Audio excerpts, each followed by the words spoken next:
لا، لو هتسأليني عن مشاكل عادات التغذية والجيمات فده موضوع كبير. خلينا نبدأ بالعيادات. احنا هنا بنتكلم عن الخدمة الأوفلاين، يعني أنا رايح العيادة بنفسي أو رايح الجيم بنفسي.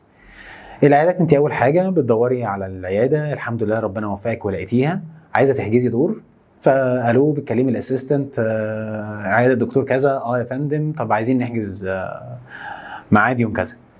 ويا ويلك يا سواد ليلك لو طلع الحجز باسبقيه الحضور، ده معناه انك هتروحي تباتي قدام باب العياده، وبرضه هتلاقي ناس واصله بقى قبلك. يعني مهما رحتي بدري في ناس عايشين في العياده، انا مش عارف الناس دي بتروح بدري ازاي. فده اول تحدي هتقابليه. ربنا اكرمك حجزتي قاعده مستنيه دورك في العياده. لو وقع بقى حظك في عياده من العيادات الزحمه، او اللي الدكتور بيحب يخليها زحمه، لان في دكاتره تحسيه ايه، هو فاهم ان لما اخلي العياده زحمه العميل هيجي يقول ده دكتور شاطر، ده انا اكمل معاه. والحقيقه ان الناس فعلا بتقول ان ده دكتور شاطر وبتكمل معاه، وانا بحيي الدكاتره دي لان الاسلوب ده بينجح.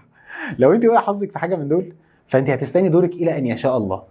رحتي بدري عشان تحجزي واستنيتي دورك الى ان يشاء الله، دخلتي الكشف، غالبا مش هتخشي لوحدك، معاكي 5 كمان، ما اصل العياده زحمه واحنا لازم نشيل بعض.